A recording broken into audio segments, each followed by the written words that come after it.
Okay. Welcome to our meeting. Today's topic is professionalism and work ethic.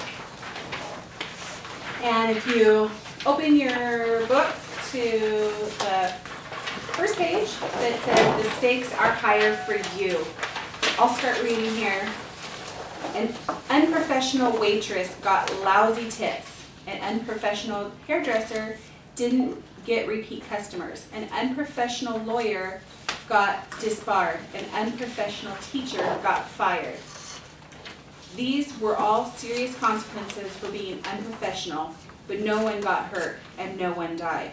The stakes are much higher for you because an unprofessional nursing assistant puts patient risk at safety. An unprofessional nursing assistant can lead to an injury or even death.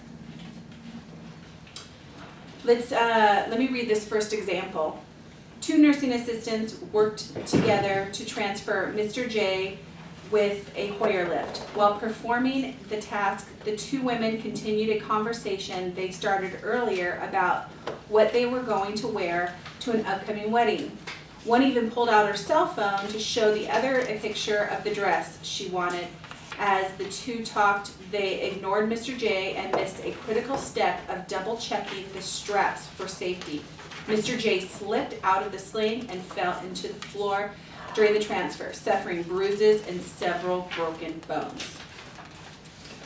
Myra, a seasoned nursing assistant, didn't like the new guy, Mike. In fact, she never liked anyone new that was hired. She would claim they were useless, too slow, or didn't have proper training. One day, while giving a report to Mike, Myra left out the fact that Mr. H had become confused and combative over the night. She said to herself, "He thinks he's so smart. Let him figure it out on his own." Without the information, Mike approached Mr. H without any precautions. When she began to swing and lash out, her foot slipped and fell backwards, slamming her head onto the hard floor. She died from the head injury. Oh, wow. So it's just a reminder, no matter how you feel about somebody, you need to be professional and ethical to your coworkers and your patients. What is professionalism? Page 2. Do you consider yourself a professional? Consider this. Your profession is your chosen paid job that requires special education, training, or skills. And professionalism is defined as the skill, good judgment, and respectful behavior that is expected from a person who is trained to do a job well. You have the knowledge to do the job. You have studied how to be a nursing assistant. You have the skills to do the job. You have learned how to use the equipment and do the tasks needed in your work. You are an important part of a professional team. What is work ethic? Ethic is defined as the decisions and choices and actions we make that reflect and enact our values and morals. Your decisions, choices, and actions and views towards work all make up your work ethic. You probably developed your work ethic at home from your family, but you may also be influenced by friends, school, church, and overall society. Let's go ahead and skip to the next page, which is 3. So let's look at professional versus unprofessional. No two people are alike, and we all demonstrate professionalism in different ways. However, there are certain qualities that professionals usually exhibit, including being hardworking, enthusiastic, dedicated, productive, dependable, reliable, honest, punctual, and careful. Unprofessional, well, we all have bad days, but someone who is unprofessional demonstrates negative qualities nearly every day. Many of them go through their work day being hostile, rude, selfish, irresponsible, insensitive, careless, tardy, negligent, and uncaring. All right, let's go to, I've read through a lot of this, so another important part is Page 5, professional skills under communication. Communicating with coworkers. In healthcare, professional communication is critical to patient safety. Here are a few tips for polishing up your professional communication skills. Protect privacy. Professional communication should always be conducted in a way that protects a client's privacy. Avoid discussing clients anywhere that a conversation may be heard by others. This is a HIPAA violation. Speak the language. Use proper terminology that is approved by your employer in all verbal and written communication. Never use slang or profanity on the job. Avoid the drama. Keep your personal feelings about other members of the team to yourself and refuse to listen to gossip. Keep it work-related. Never discuss your personal relationships or problems you are having at home. Your coworkers do not need to know all the details of your busy, interesting, or even difficult personal life. Stay away from hot topics with your coworkers. In general, keep your opinions on politics, religion, and money to yourself. People tend to be very divided in their opinions on these topics, and discussions can quickly turn into arguments. Alrighty, let's go to the next page, page 6. Does anybody want to read the think about it on page 6? Anybody?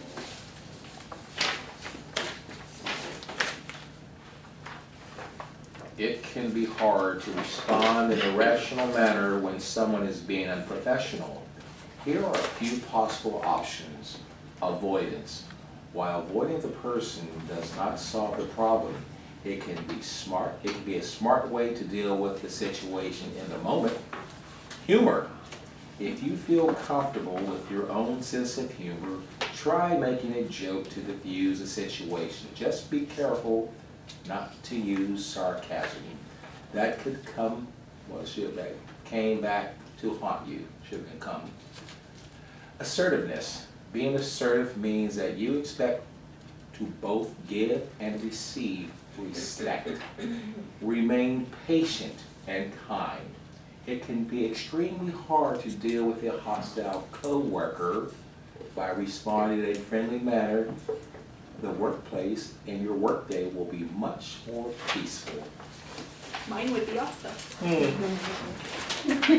Page 7. Thank you for reading that so I could take a drink. Professional skills, relationships. So we're going up there. You have several types of relationships at work and in your personal life, and each fulfills a certain purpose. The purpose of a professional relationship is to work together toward the common goal of the workplace by servicing the customers and maximizing profit or productivity and maintaining or enhancing the reputation and success of the company. The purpose of the therapeutic relationship is to meet the physical and emotional needs of the client. These work-related relationships are different from your personal relationships, where the goal is to provide companionship and friendship or even intimacy to meet each other's needs for socialization and emotional connection. The key to building and maintaining professional relationships with your coworkers and clients is understanding that coworker and client relationships are professional, not personal. It's easy to blur the line between these types of relationships when you spend a great deal of time with your client and coworkers. You may learn personal or intimate information, and you may be tempted to share personal information about yourself. But remember, your goal is to maintain a professional relationship. Let's go to page 9.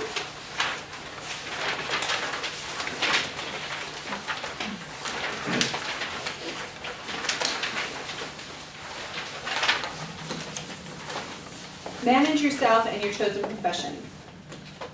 I'm going to read the what's your job description. When you began a new job, you should have begun been given a copy of your job description. A job description is a formal document that outlines your position, all your responsibilities, who you report to, and what qualifies you in order to hold your position. The job description serves as a professional contract between you and the employer. It's a set of responsibilities the employer expects and you agree to do. Do you know what your job description? If not, ask your supervisor for a copy. Let's see.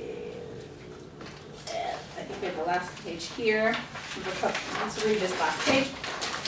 10.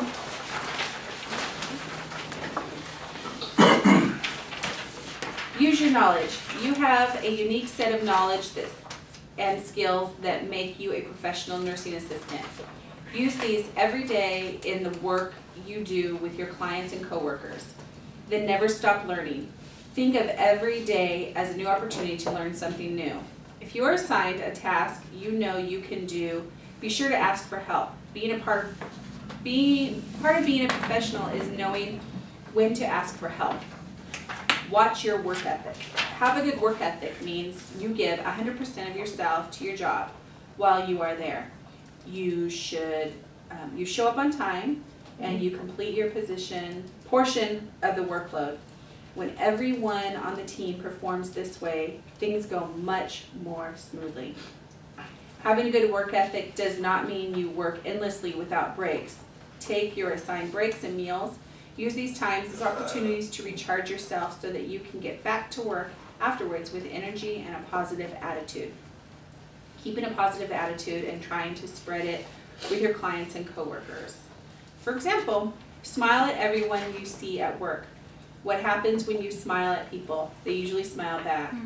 Then they will be more likely to smile at the next person they see, and so on. Smiling is contagious. Praise people as much as you can. Praise tends to have a wonderful effect on people. If you say to your client, "Thanks for walking with me today, Mr. Jones. I really enjoyed it and you did a great job. Don't you think Mr. Jones would feel good about himself and be more eager to walk tomorrow?"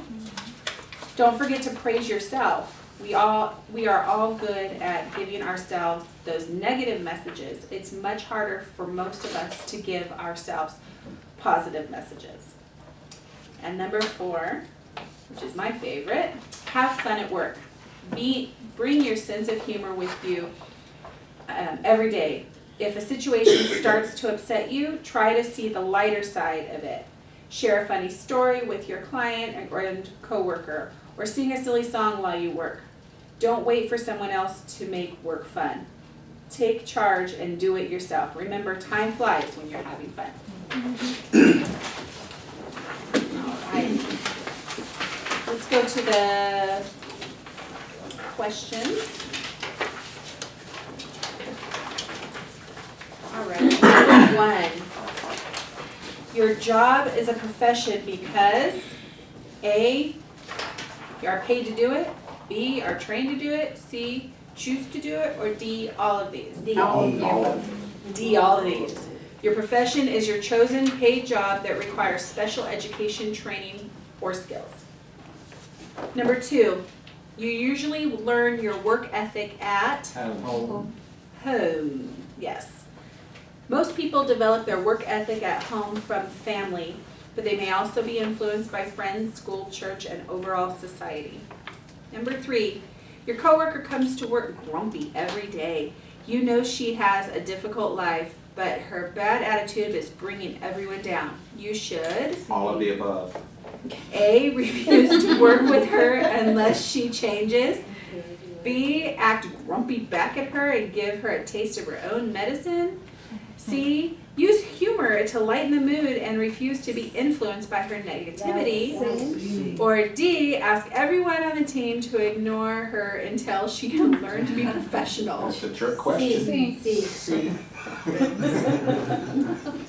C is correct, thank you. Use humor to lighten the mood and refuse to be infected by her negativity. Or I could have said his negativity. Okay, number 4. All of the following are examples of professional behaviors except D, tardiness. It says, being late or excessive absences is unprofessional. It can harm your reputation and leave the rest of the team understaffed. Being understaffed puts patient safety at risk. Number 5, while at work, it is best to keep your opinions on politics, religion, money to yourself. True or false? True. Yes, true. While at work, it is best to keep your opinions on politics, religion, money to yourself. People tend to be very divided in their opinions on these topics, and discussions can quickly turn into arguments. Let's see. It's a good idea to become personal friends with your coworkers. True or false? False. False. It is not a good idea to become personal friends with your coworkers. Personal and professional relationships have very different and very conflicting purposes and goals. It is best to keep professional relationships professional. Number 7, nursing assistants do not have college degrees, therefore they are not considered professionals. False. Nursing assistants have specialized skills, knowledge, and training, therefore they are considered professionals, all of you. Number 8, your job description is a professional contract between you and your employer. True. Your job description is a professional contract between you and your employer. Number 9, there is never a time when it is okay to have fun at work. False. There are times when it's okay to have fun at work. This can help lighten the mood, raise spirits, and make time go by faster. And number 10, unprofessional behavior is annoying but does not have serious consequences. False. Unprofessional behavior can have very serious consequences. Unprofessional behavior puts patient safety at risk and can lead to injury and even death of a client. Please make sure you sign and date it, put your name on it, and then please fill out the questionnaire evaluation in the back. Jasmine, would you come? Thank you.